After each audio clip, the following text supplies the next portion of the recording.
perbuatan tangannya. Tuhan yang disembah oleh Abraham, Ishak dan Yakub. Tuhan itu juga yang kami sembah. Kami kenal melalui anakmu, Kristus Yesus, junjungan ilahi kami yang agung. Kami memuji dan mengucap syukur kepadamu atas segala kasih, karunia, anugerah, limpah rahmat dan berkat-Mu. Atas segala perkenanan Tuhan di dalam kehidupan kami. Sehingga kami dipilih untuk menerima kasih karunia-Mu, belas kasihan-Mu, pengampunan-Mu, penebusan-Mu, berkat-Mu yang Engkau sudah curahkan dalam kehidupan kami. Sehingga kami dapat menjadi anak-anak-Mu hanya karena karya anak-Mu Kristus Yesus. Untuk itu kami mau menaikkan ucapan syukur kami yang tak terhingga kepadamu. Seraya senantiasa menyerahkan diri kami di hadapan Engkau. Sebab di dalam Engkau kami akan terpelihara dengan sempurna. Karena Engkau adalah pemelihara yang kekal. Untuk itu di tengah-tengah ibadah kami, di hadapan hadirat-Mu yang kudus, kami ingin meneduhkan hati kami, menundukkan pikiran kami kepada otoritas kedaulatan firman-Mu. Karena firman-Mu itulah yang mengandung segenap kebenaran dan janji-Mu yang akan Kau lakukan, laksanakan, genapi melalui pekerjaan-Mu, Roh Kudus itu sendiri di tengah-tengah pewartaan ini. Sehingga kami dapat menikmati, mengalami, memiliki semua janji-janji Tuhan itu dalam kehidupan kami. Terima kasih Bapa, dalam nama Yesus kami berdoa. Amin. Silakan duduk. Shalom. Sore hari ini kita akan bersama-sama membaca firman Tuhan yang terambil dari Injil Markus, pasal yang ke-8, ayat 27 sampai ayat 38. Markus pasal 8, ayat 27 sampai ayat 38. Kita akan membacanya saling sahut bersahutan. Saya akan awali ayat 27, lalu jemaat menjawab ayat 28. Dan seterusnya saling ganti bergantian sampai tiba pada ayat 38. Kemudian Yesus beserta murid-muridnya berangkat ke kampung-kampung di sekitar Kaisaria Filipi. Di tengah jalan ia bertanya kepada murid-muridnya, katanya, kata orang, siapakah aku ini? Ayat 28.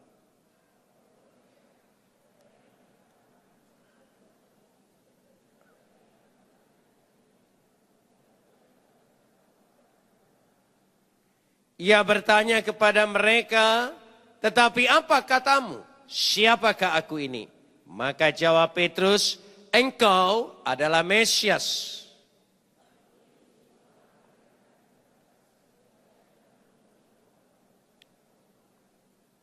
Kemudian mulailah Yesus mengajar kepada mereka bahwa anak manusia harus menanggung banyak penderitaan dan ditolak oleh tua-tua, imam-imam kepala, dan ahli-ahli Taurat, lalu dibunuh dan bangkit sesudah 3 hari.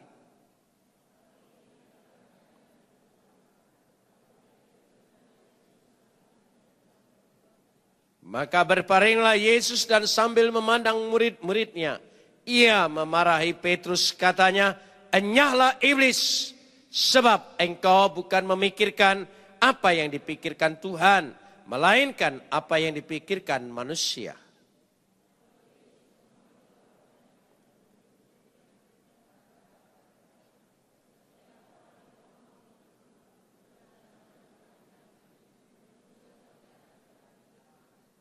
Karena siapa yang mau menyelamatkan nyawanya, ia akan kehilangan nyawanya. Tapi barang siapa kehilangan nyawanya karena aku dan karena Injil, ia akan menyelamatkan.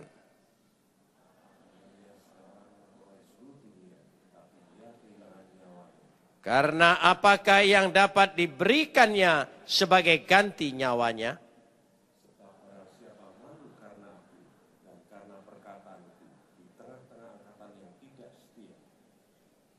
Dosa ini, anak manusia pun akan malu karena orang itu apabila ia datang kelak dalam kemuliaan Bapa. Dan diiringi malaikat-malaikat kudus. Kapot lecha Adonai Elohenu kapot lecha. Segala kemuliaan ya Adonai Tuhanku, kemuliaan bagimu. Saudara-saudara yang dikasihi Tuhan, kita sangat bersyukur sekali atas providensia Tuhan, kedaulatan dan ketentuan Tuhan yang tidak pernah dipikirkan dan diperkirakan manusia. Kita memiliki keempat Injil dalam perjanjian baru. Dan Injil ini ditulis, disampaikan oleh murid-murid Yesus secara langsung. Matius dengan latar belakang orang Yahudi sebagai pemungut cukai yang bertobat, berpikir, memiliki ajaran dan konsep sebagai orang Yahudi. Tapi Injil ini ditulis dalam bahasa Yunani. Tapi pola pikir konsepnya seluruhnya utuh secara Yahudi. Karena itu banyak sekali istilah-istilah dalam konsep Yahudi untuk menjelaskan dari sudut pandang Matius. Siapakah Yesus?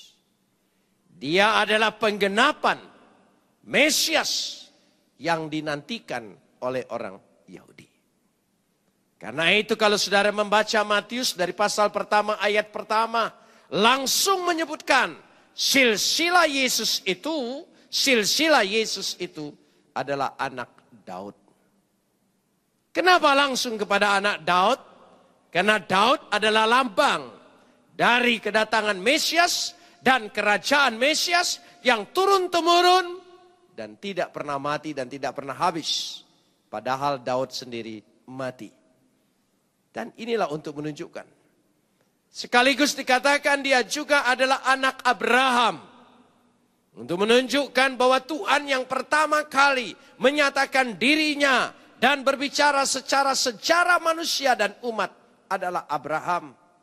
Dan iman Abraham menjadi pegangan. Karena itu dia disebut bapa orang beriman. Dan sekaligus juga adalah pilihan Tuhan untuk menghasilkan umat dan panggilan Abraham. Sekaligus adalah perjanjian Tuhan dengan Abraham. Sehingga dari perjanjian inilah untuk menunjukkan inilah yang dijanjikan dari sejak dahulu kala. Karena Abraham memegang 3 poin. Satu yang disebut Sema, iman pengakuan Abraham. Yang kedua disebut Syahar. Syahar adalah umat pemilihan Abraham. Dan yang ketiga adalah Berit. Berit adalah perjanjian Abraham. Dan sekarang hadir di tengah-tengah dunia. Kerajaan sorga itu sudah datang. Dan untuk menyatakan disitulah. Karena itu membaca Injil Matius. Membaca Injil harus mengikuti pola pikir, konsep dasar dari penulis-penulis itu. Karenanya tidak mungkin kalau kita membaca Injil tapi mengikuti pola pikir kita. Memang ada akhir zaman. Tanda-tanda akhir zaman dalam Injil Matius. Tapi tidak bisa dihubungkan dengan Gunung Kelut. Karena Matius tidak ada hubungan dan tidak pernah tahu ada Gunung Kelut. Untuk menyatakan tanda akhir zaman. Tidak saudara. Gunung Kelut itu sudah meletus berulang kali. Enggak akhir zaman. Lebih hebat lagi Gunung Krakatau yang sampai memisahkan antara 2 pulau Jawa dan Sumatera. Juga bukan tanda akhir zaman. Orang Kristen seringkali berbicara akhir zaman disamakan dengan kiamat. Kiamat itu bukan konsep Kristen. Kiamat itu konsep agama lain. Saudara membaca Alkitab, jangan pakai konsep agama orang lain. Kiamat itu tanda hancur lebur, semuanya habis, mati binasa, nanti kamu masuk neraka. Berbicara siksaan neraka, enggak perlu saya diajarin. Dari kecil dalam agama saya yang lama, saya sudah dikasih tahu dan tentang takdir. Semuanya adalah ketentuan Tuhan. Dan kehendak Tuhan selalu baik buat kita. Amin saudara. Disitulah. Karena itu akhir zaman. Bukan tidak ada, memang ada dalam Alkitab ada. Ada, tapi tidak jadi konsep. Yang harus dijelaskan sebagai ajaran, yang konsepnya bukan yang adanya. Saya kasih contoh analoginya supaya mudah. Saudara datang ke sini, saudara lihat di persimpangan di mana-mana, saudara pernah ketemu gelandangan dan pengemis? Gelandangan dan pengemis kan ada. Tapi tidak jadi konsep saudara.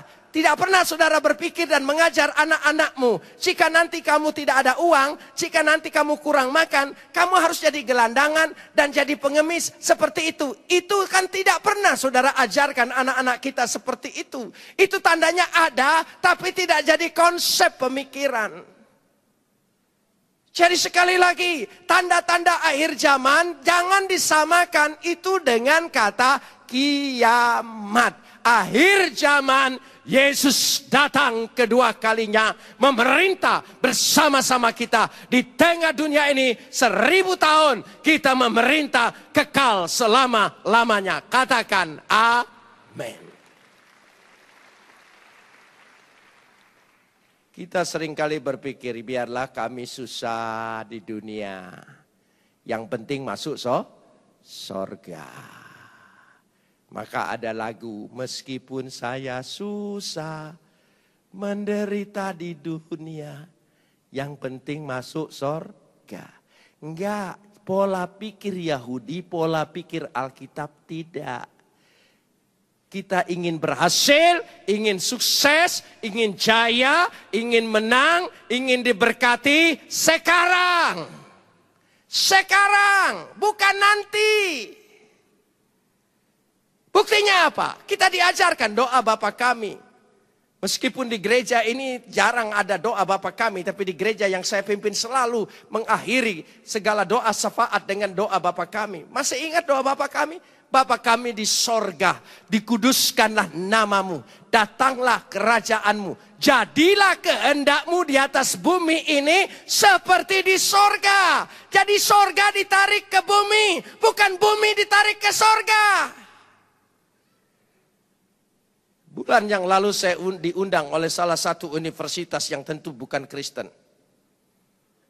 Untuk menjelaskan mengapa ada radikalisme, terorisme. Kenapa ada seperti itu? Saya katakan orang itu terlalu berpikir sorga tapi tidak pernah berpikir hidup di dunia. Karena itu teroris-teroris itu rata-rata anak keluarga miskin. Anak yang tidak punya harapan di dunia ini. Anak yang kurang berpendidikan. Makanya dia jadi teroris. Tapi anak-anak pemimpin-pemimpin agamamu yang sekarang ini anak Hatta Rajasa, anak Amin Rais, anak Lutfi Hasan yang biasa pakai mobil, naik Ferrari. Mana mau jadi teroris saudara. Jadi mereka tanpa harapan. Sementara kita dididik oleh Tuhan, diberi harapan, diberi kekuatan, diberi segala sesuatu kemenangan, diberi pemulihan, bukan nanti. Katakan sekarang. Amin. Katakan bersama, 1, 2, 3. Sekarang. Amin. Saudara ingin diberkati? Sekarang. Saudara ingin dipulihkan? Saudara ingin berhasil? Saudara ingin berbuat sesuatu? Sekarang. Itu penting. Karena mereka, perhatikan orang Yahudi. Itu konsep Alkitab yang dipakai oleh mereka. Konsep Alkitab.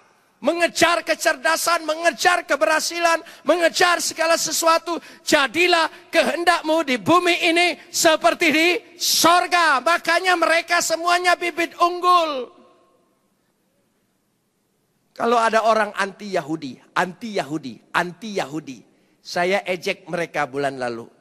Kalau engkau anti Yahudi, kalau pakai laptop, jangan pakai Microsoft. Sebab yang punya Microsoft itu, Bill Gates itu orang Yahudi.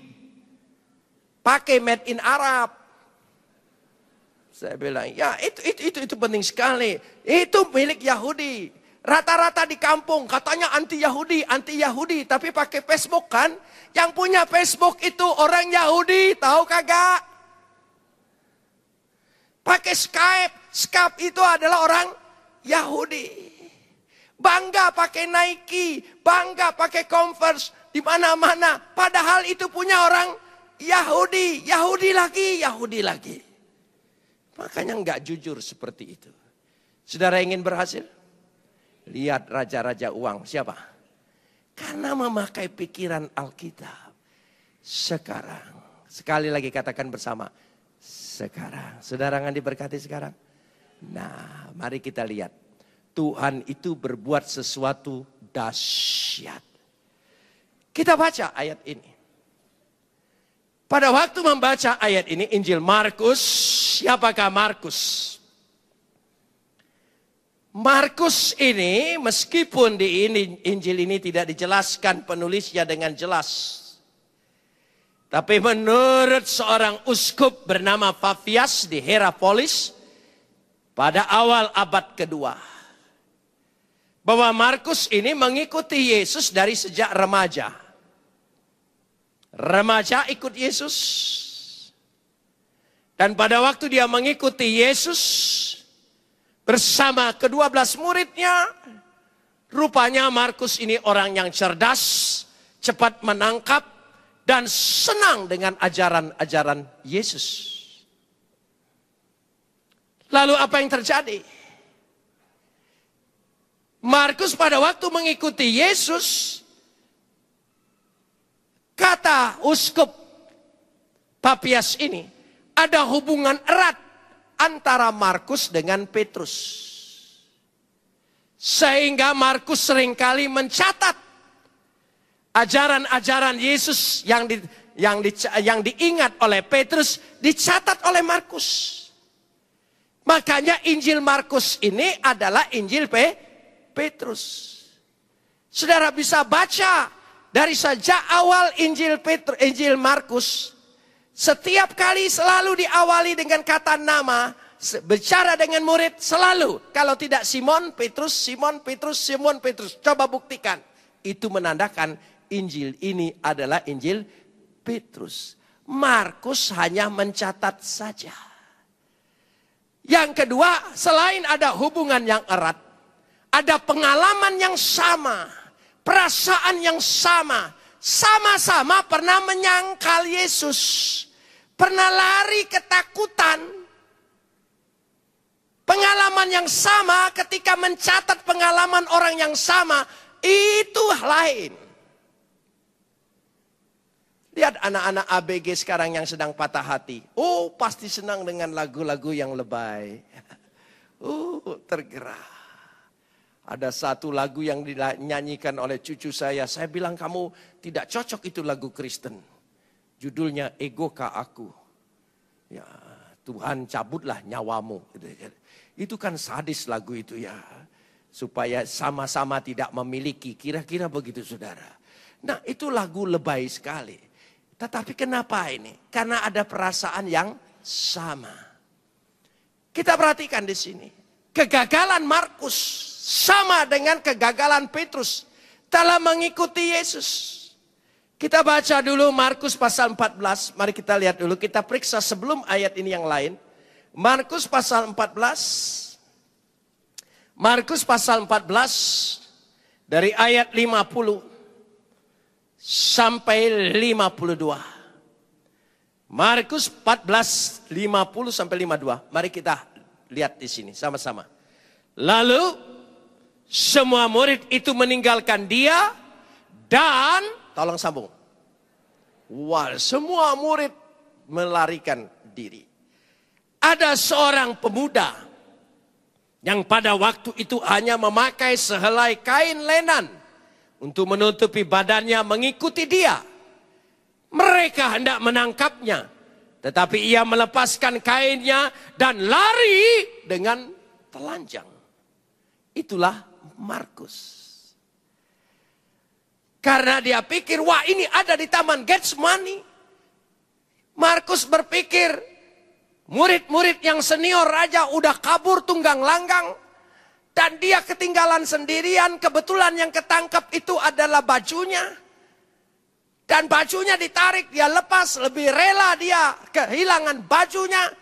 Lari sekuat tenaga. Sama-sama gagal mengikuti Yesus. Padahal dia sangat cinta gurunya. Petrus juga menyangkal Yesus. Pengalaman yang sama. Bahkan bukan hanya itu saja. Pada waktu dia sudah jadi penginjil.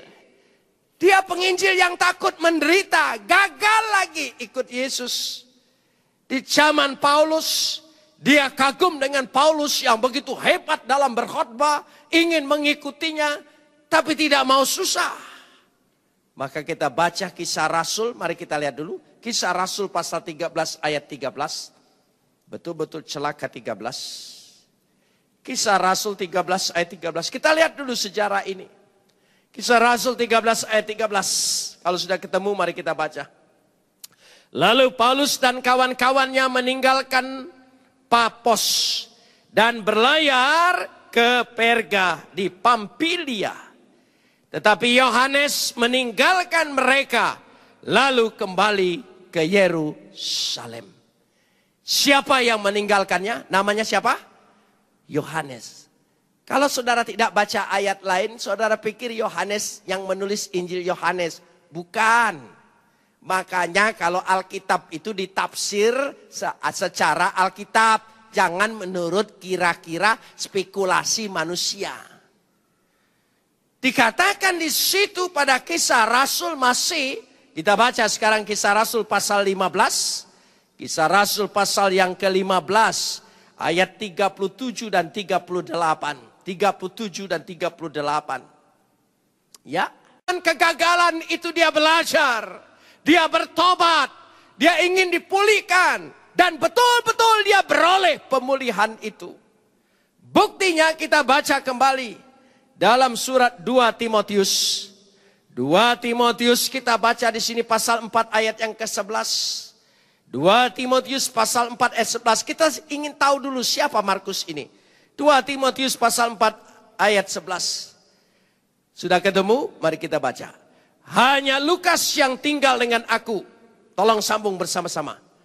Jemputlah Markus dan bawalah ia kemari. Karena, tolong sambung. Waduh, sudah terjadi rekonsiliasi, ada pemulihan.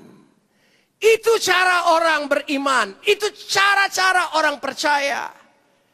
Bisa saja tidak sependapat, bisa saja bertengkar, bisa saja bersengketa. Tapi kalau sudah rekonsiliasi, selesai.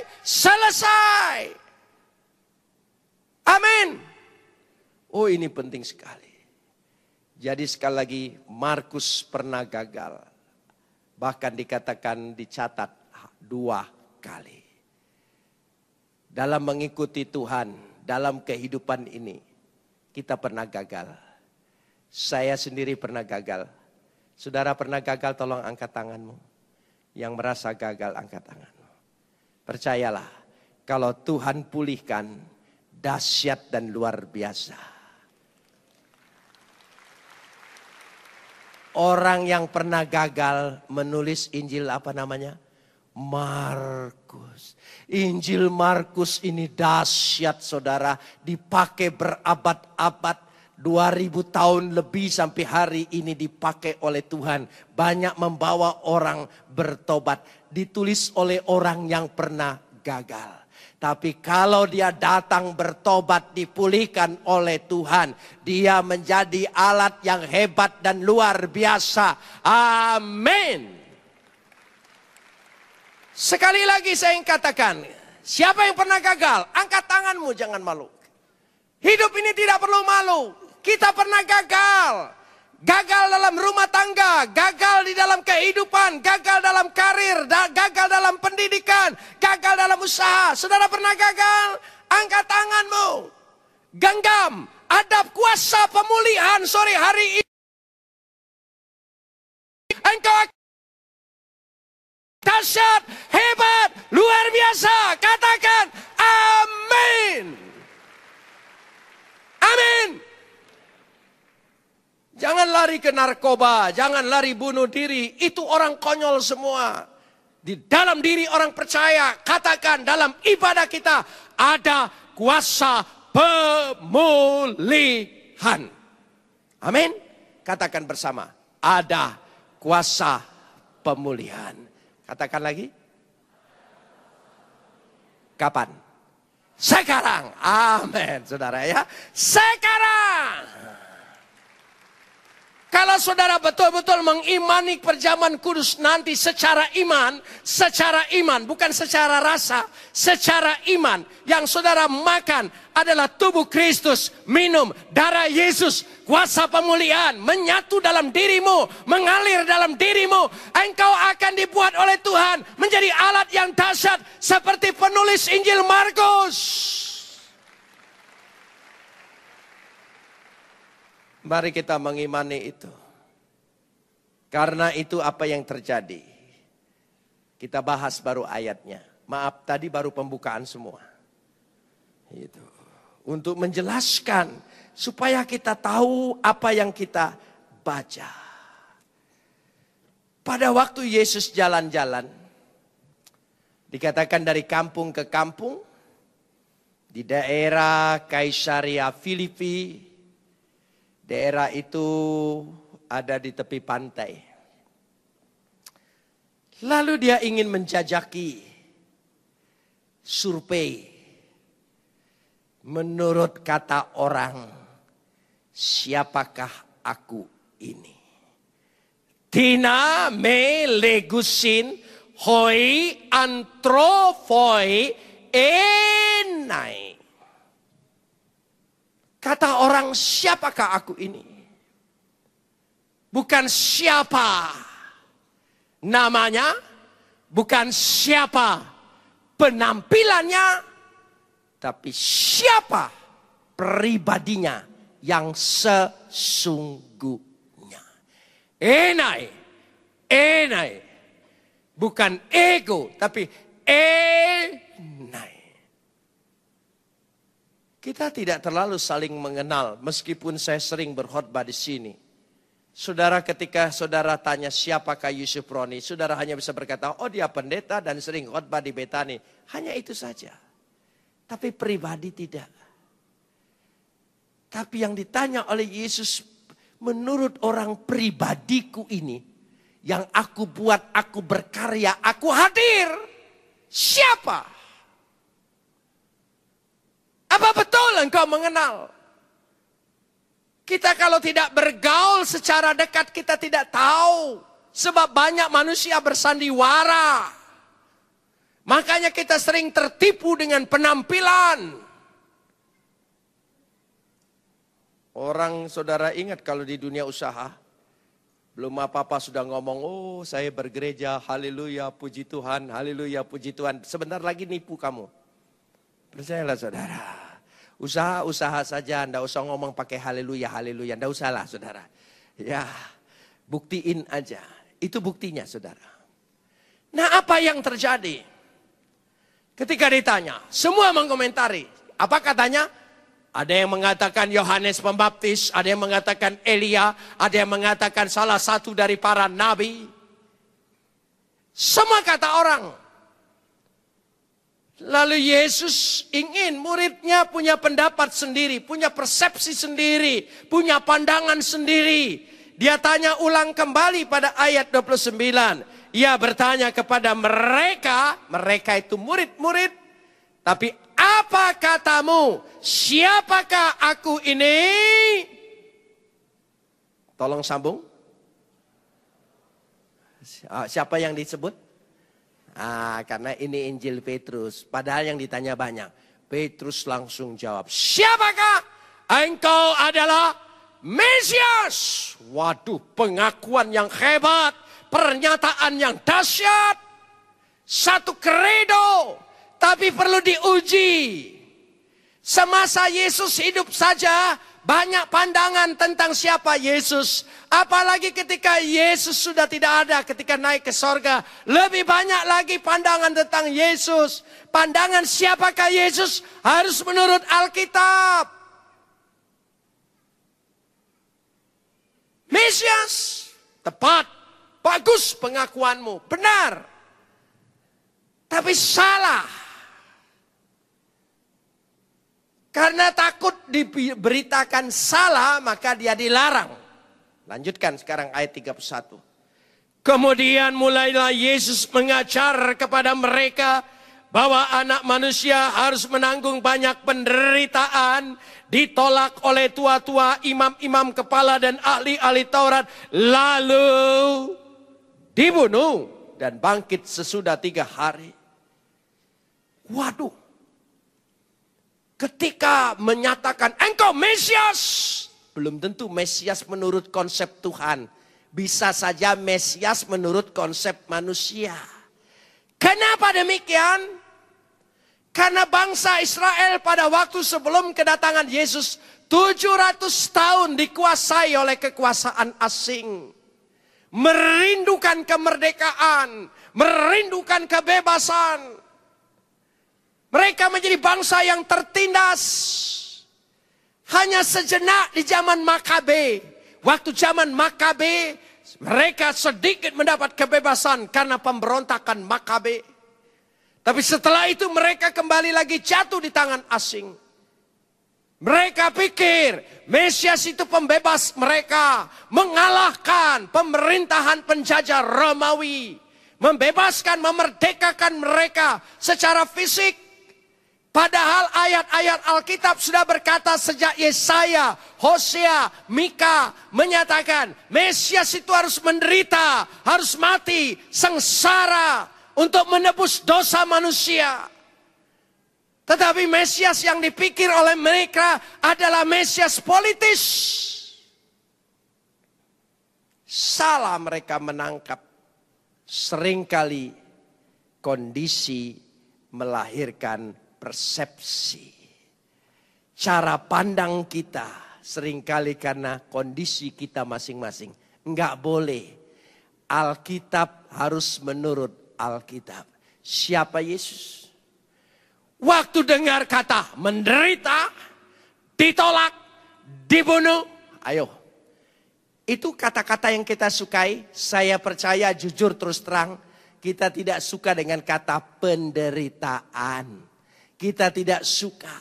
Padahal karena penderitaannya dia. Karena dia dibunuh dan mati. Tapi bangkit pada hari ketiga. Kita menerima penebusan sampai saat ini luar biasa. Katakan amin. Beri kemuliaan buat dia. Itulah Mesias. Petrus mengaku. Pengakuannya benar tapi isinya salah. Dia pikir tidak menderita. Makanya Petrus dikatakan di sini pada ayat 32. Hal itu dikatakannya dengan terus terang. Belak-belakan, terbuka. Sementara orang Yahudi sedang kagum dengan Yesus. Mukjizatnya luar biasa. Hebat. Inilah pembebas kita. Petrus berpikir kalau kata menderita, kalah, waduh nanti pengikutmu berkurang. Sementara dapil kita dapil Galilea. Kira-kira seperti itu perhitungan-perhitungan politik selalu masuk. Pada ayat 32. Tapi Petrus menarik Yesus ke samping dan menegur dia. Hebatnya Petrus, lancangnya Petrus. Dia tarik gurunya, dia tegur. Jangan ngomong begitu. Nanti simpatisan kita hilang. Tunjukkan, rupanya Petrus berpikir Mesias itu ala komik Jepang Power Ranger. Menangan terus. Ini kalah. Aduh, siapa mau mengikuti engkau? Kalau menderita, mati, ditolak. Siapa mau mengikuti engkau? Memang betul, jangankan orang lain. Muridnya pun meninggalkan dia. Tapi inilah anugerah. Ketika Petrus ditegur, akhirnya Yesus menegur Petrus. Mari kita baca selanjutnya. Ayat 33. Maka berpalinglah Yesus sambil memandang murid-muridnya. Ia memarahi Petrus, katanya, "Enyahlah iblis, sebab engkau bukan memikirkan apa yang dipikirkan Tuhan, tetapi memikirkan apa yang dipikirkan manusia." Engkau memikirkan Mesias menurut konsep manusia. Engkau tidak memikirkan Mesias menurut pemikiran Tuhan. Jadi dia adalah menurut pemikiran Tuhan. Kita seringkali hanya memikirkan pemikiran kita. Jangan-jangan saudara percaya Yesus, saudara ikut Yesus, saudara tidak meneladani Yesus. Kalau saya tanya, saudara percaya Yesus? Apa jawab kita? Sekali lagi saya tanya, saudara percaya Yesus? Percaya. Belum tentu. Jangan-jangan Yesus itu engkau buat hanya seperti patung Kuan Im, disembah, dipuja, tapi tidak pernah diikuti. Yesus itu teladan, harus diikuti. Pengampunannya, belas kasihannya, kasihnya. Jangan hanya bisa berkhotbah tentang Yesus, tapi tidak bisa meneladani kehidupan Yesus. Teladan. Itu penting sekali. Ini penting. Yesus adalah contoh bagi kita semua. Amin. Kesabarannya, ketekunannya, ketaatannya. Sampai mati pun. Sehingga dengan demikian kita yang tidak taat, tidak sabar, tidak setia. Tapi karena berkat tubuh dan darahnya kita diubah, dipulihkan menjadi orang yang taat dan setia. Katakan amin. Amin. Kita lanjutkan sekarang ini. Maka setelah itu dia berkata pada ayat 34. Mari saya ingin ajak ayat 34. Kita renungkan. Lalu Yesus memanggil orang banyak dan murid-muridnya dan berkata kepada mereka. Tolong mulai, sambung, 1, 2, 3. Setiap orang yang mau mengikuti aku, ia harus apa? Menyangkal dirinya, apa? Memikul salibnya dan mengikuti aku. Sekali lagi kita baca bersama. 1, 2, 3. Menyangkal dirinya, memikul salibnya dan mengikuti aku. Jangan dipotong. Kalau saya tanya, saudara mengikuti Yesus? Ada syaratnya, menyangkal dirinya, pikul salibnya, dan mengikuti aku. Ini langsung aja mau mengikuti, tidak pernah menyangkal dirinya. Tidak pernah memikul salibnya. Dia tidak minta pikulin salibnya dia, salib kita sendiri. Kita meskipun percaya anak-anak Tuhan pasti menang, diberkati. Tapi dalam hidup ini ada salib masing-masing. Ada masalah, ada persoalan. Ya, ada penderitaan, ada kesusahan, ada tantangan. Masing-masing dalam hidup ini semuanya ada. Itulah salib kita, pikulah. Percayalah kita pasti menang. Karena yang kita makan ini tubuh dan darah yang sudah menang di atas kayu salib. Asal bersama dia kita pasti menang. Amin saudara. Berat tidak pikul salib kita? Cukup berat. Kalau saudara berumah tangga, punya masalah, punya persoalan, salibnya satu. Lalu dipikul bersama-sama, jadi ringan enggak? Ringan. Yang jadi berat itu apa? Pasangan kita jadi salib kita. Tambah berat. Aku sudah salib, dia jadi salib lagi. Jadi 2 salib aku pikul. Makanya pulang dari sini pegang suamimu, pegang istrimu. Tanya dia. Ma, salib cukup 1 aja ya. Kau jangan jadi salibku ya. Ya terlalu. Saudara mau? Amin saudara. Pegang dia. Katakan dengan dia. Kalau sedang pacaran, dari sekarang bilang, kamu ini mau pikul salib sama-sama dengan saya atau kau mau jadi salib bagiku? Saudara, tambah berat. Mulai sekarang. Tapi percayalah, kita pasti menang karena yang pernah memikul salib ini menang. Siapa namanya? Yesus. Beri kemuliaan buat dia. Mari kita persiapkan diri untuk menerima tubuh dan darah Yesus dengan iman. Bahwa sekarang ketika engkau makan dan minum, betul-betul terjadi sekarang pemulihan. Hidupmu, masa depanmu, rezekimu, usahamu, karirmu, apa saja yang kau butuh, yang kita perlukan. Kita percaya kuasa pemulihan itu terjadi. Imanilah dengan demikian supaya makan dan minum ini tidak sia-sia. Betul-betul ada kuasa dan mujizat Tuhan terjadi di dalam kehidupan kita. Mari kita berdoa.